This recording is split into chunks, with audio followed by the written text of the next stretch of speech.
along on our list, we have number five, Yuma High. Yuma High has Choya this week. Another year under Armando Mosqueda. I believe this is year three. And this is the first year that Armando Mosqueda is coaching this Yuma High team without the presence of his little brother, Andy. And so I talked to Armando yesterday. This is going to be a little bit different of a year for him. He said that while he's not analyzing into it too much, it is definitely a different feeling when he goes out there and there's not one of his brothers. And I mean, this is the first time in probably a decade and a half or more that there isn't a Mosqueda boy at Yuma High.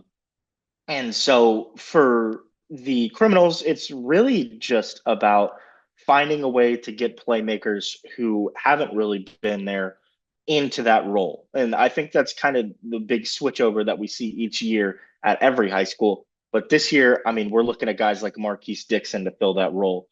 Kane Huerta Urbalejo is going to be the team's quarterback. He plays catcher for the baseball team. He's sat behind Nick Amador last year and potentially the year before as a backup quarterback. Actually, I believe he was at Kofa the year before, but still was on the football team there. And while this roster is small, there is talent.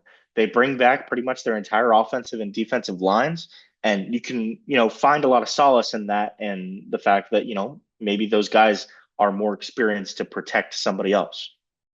Yeah, no, I think you kind of hit all the things I wanted to on Yuma. I just did their preview, so if you're looking for a full in-depth preview video-wise, you can head to kyma.com and check out my preview on the Criminals. But yeah, you pretty much hit the nail on the head. I mean, I like what Kane is as a quarterback. He's a good leader, and the Criminals are going to rally around a guy like that, just a person that's a good guy overall, and he has a good grip on that locker room, which I like. And Marquise Dixon, really impressed with him too. A lot of size, a lot of length. He does a lot of good things on the football field. He's also a very valuable leader on that roster. But like you said, Mac, younger team, they're going to have to go through maybe some harder play this year, getting bumped up. One of those kind of losers in terms of those teams that might have gotten screwed a little bit in terms of their shuffling around in division and whatnot. So a lot on the line here for Yuma this year, but I generally think those kids want to be there, and I think you made a good point in saying that the energy feels different. Armando said that to you. I agreed with him. Those kids are having fun. They wanted to be there. I think they're excited for the year to start. So wishing the best for Yuma High as they get their season going here on Friday. Yes, sir. And then moving down the list, I think a team in a very similar position, but also in a different position at the same time is Somerton. Somerton is a team that I think is also, one that got the short end of the stick of this new 4A division because they've never even played a snap of varsity football.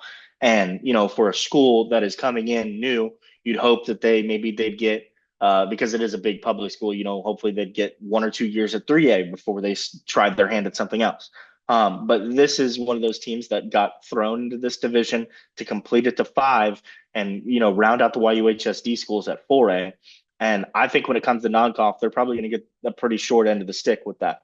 Nonetheless, I think these guys are pretty capable. The Somerton players are known to be tough across all their sports. I mean, just look at their wrestling program. They already have top guys going to state in just 2 years of existence. I think they hit summer ball really, really hard, especially from a lineman perspective. Their guys were in pretty much every lineman challenge that I saw and even pulled some upsets in those competitions and things like tug of war and tire flips and those kind of things. So I think Somerton is going to have some work to do, but I also think they may surprise some people when it comes to games against, Yuma, Kofa, and potentially maybe even a Cibola. But yeah, I'm optimistic for the Toros. Let's hope that they are able to, get on their feet a little bit before it gets too rough. Yeah, no, I definitely hit all the points I wanted to about them. I think the off-season thing was a really important point because they were really active during that. You could tell Coach Atherton really has a good idea and mindset in terms of what he wants out of his guys, and that's important too when you're starting something like this. But another great point I think you made, Mac, was that, when you're looking at all these teams side by side, you're not saying Somerton really has a disadvantage in a strengths category or a size category, or maybe even in an athleticism category. So it's more of the football knowledge that's not there yet. But if they're schematically ready and they're able to scheme up a couple Interesting things. This is a team that can compete in this division, and I think they will have chances to win football games this year. So, heads up for some Toro fans out there. I think me and Mac both agree that in the next 3 to 5 years, this program is going to be pretty legitimate.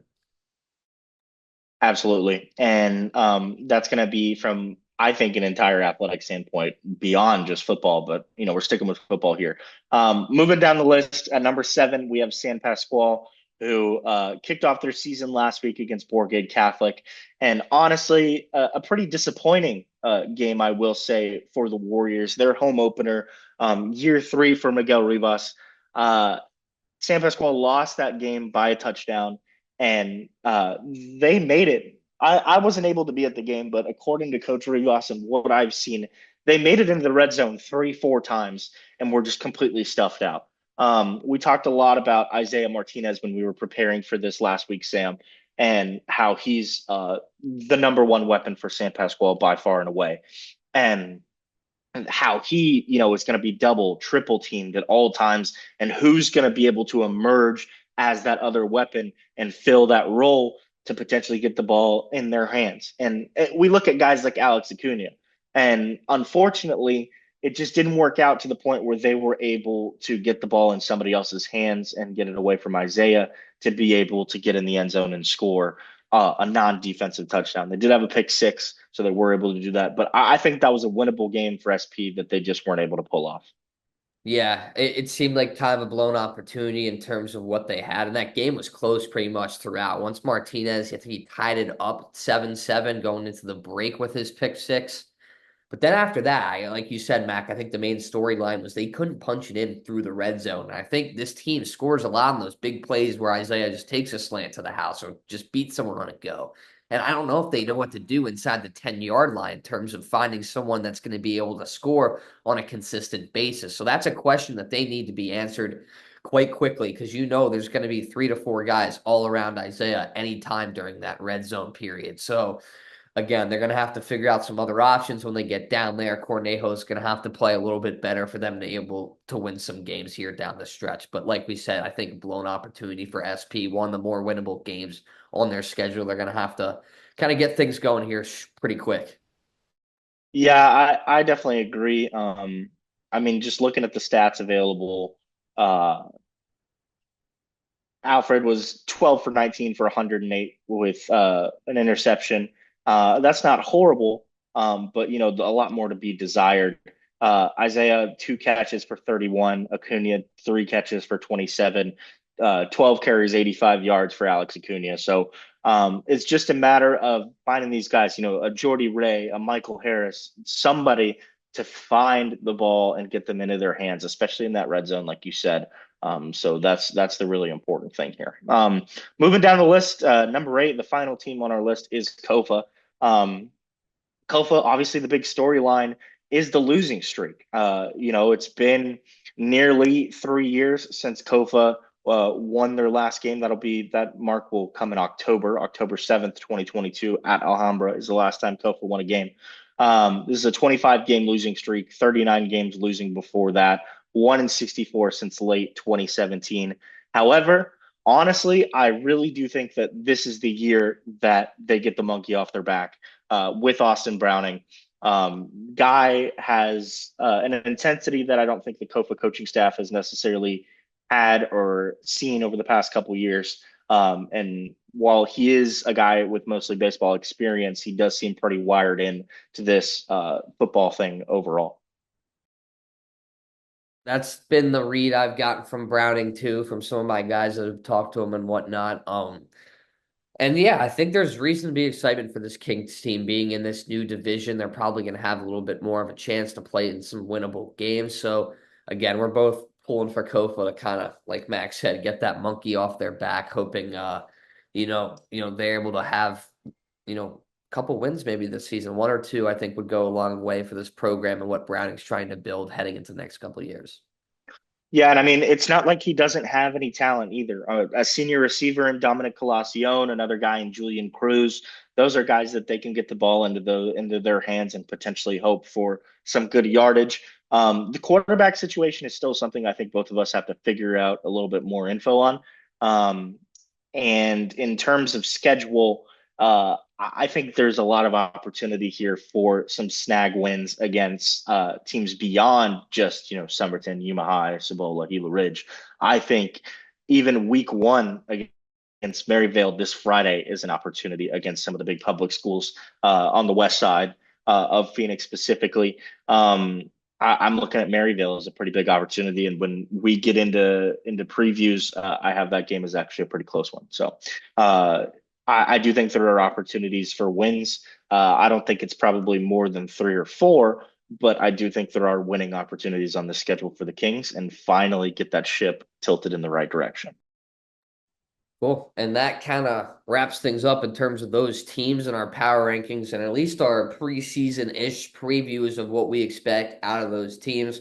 Me and Mac will be following closely, of course, as the season progresses. But also, Mac, that leads us into our games for this week. And we like to wrap up every podcast with some predictions. That's what everyone wants to get to, the nitty-gritty, of course.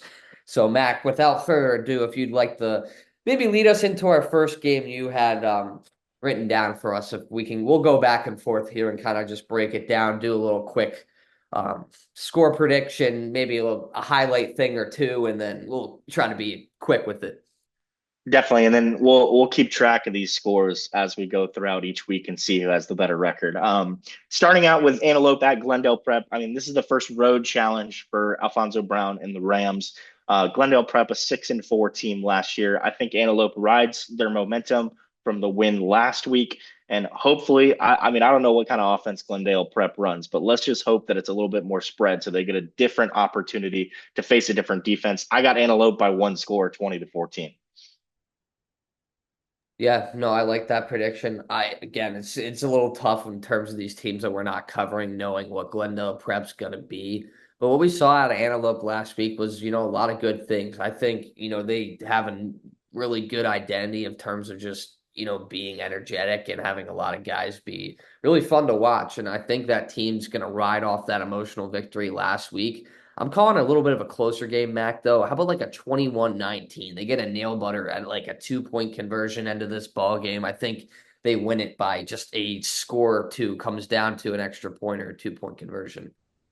I actually love that, especially considering the clutch factor that, Antelope showed last week against Mountainside. So I love that.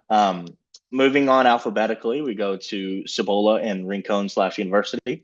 I don't think this is going to be a pretty one for Cibola, unfortunately. I think that they're going to enjoy the road part of this, and because they don't have as many road trips, I think they'll probably and get some camaraderie going. But like we said, a first year quarterback who's playing his first ever year of football against a team in Tucson who has had, some success recently. It is a bigger school. I think with the smaller roster size, Cibola is probably going to struggle this week. I got Rincon 27, Cibola 13.